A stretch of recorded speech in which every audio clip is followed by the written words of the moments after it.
Buddhism is not a list of rules. It is not a guideline for life. It tries to teach us to be aware of the interconnectedness of all things. And that's what we're going to be talking about today, is process. And so what we try to do when everything's interconnected is to be aware and make decisions and intentionality that's appropriate. So I kind of wanted to read a quote to you. This is called The Dream of Reason, A History of Philosophy from the Greeks to the Renaissance. This is by Anthony Gottlieb, page 273 to 274.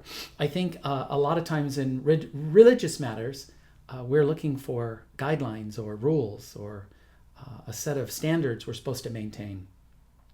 But because everything is process and everything's interdependent, it makes that very difficult. So I wanted to read this quote to you. Life is too complicated to navigate by means of just a list of do's and don'ts. If you tried to write down a complete set of rules about how to live, they would have to be so complicated and hedged with qualifications as to be no practical use. True, there are a couple of hard and fast rules. Do not murder, do not steal, but they cover only the boring, easy questions and are more or less true by definition. Only killings that are wrongful count as murder, so do not commit murder, is not much more information than do not do wrong. What is needed to tell good from bad in a confusing world is character, experience, and balanced judgment from the man on the spot. These will steer him through the difficult cases and help him see what to aim for in life. So this is the approach Buddhism takes. It tries to help us do what's appropriate in the moment, given how complicated and interdependent everything is in our lives. So we're going to move forward, as I mentioned, with everything as process. And one of the things I think that's confusing for Americans, especially myself, is that these four ideas are treated equally in the West. So I think we should emphasize 3 and 4 much more than 1 and 2. And I went to a lecture during my ordination in Japan, and one of the scholars there thinks the problem is that all 4 of these ideas came into China from India at the same time. So you have the 6 realms that we discussed prior.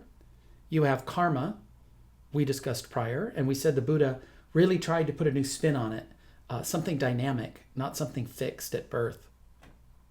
But the real ideas, the new ideas that the Buddha used to reinterpret 1 and 2 is the notion of interdependence, that all things are interconnected, that everything depends on everything else. And then number 4 is an Indian term, anatman. Atman means self, and the A, negator, is no self. So this means there's no permanent fixed identity or self, because everything is interdependent. So in some ways, interdependence is kind of a positive way of saying it. 4 is impermanence. There's no permanent. It's kind of a negative way of saying it. But things are impermanent because they're interdependent. And so these ideas, all 4, come into China and into Japan and likewise into America, and they're all given the same ranking of importance. And I think somewhere along the way, thanks to Richard Gombrich, we've lost context. The context fell away, but the ideas came across. So the Buddha used 3 and 4 to reinterpret 1 and 2. The 6 realms are not realms of birth. They're not identity. It's where we go, where our mind moves, our emotions from moment to moment. We transmigrate through these states of mind: human, animal, fighting, greedy. And karma was not something we were born into, and it's not our actions necessarily, it's our intentionality. And we mentioned before that the Buddha completely reinterpreted these 2 terms by giving them a dynamic and permanent process interpretation. So whenever I study Buddhism, I really try to keep this in mind. Whenever you tell someone you're Buddhist, they rarely ask you about interdependence and no self. They always make a remark about karma, and they want to know if you believe in reincarnation. So for me, from my experience, 1 and 2, unfortunately, is dominating the debate of Buddhism within the United States. I'd much rather have somebody say, what does interdependence mean, and how does that play out in your life? Or what is no self? What does that really mean? And so this is something I hope we gain from this course.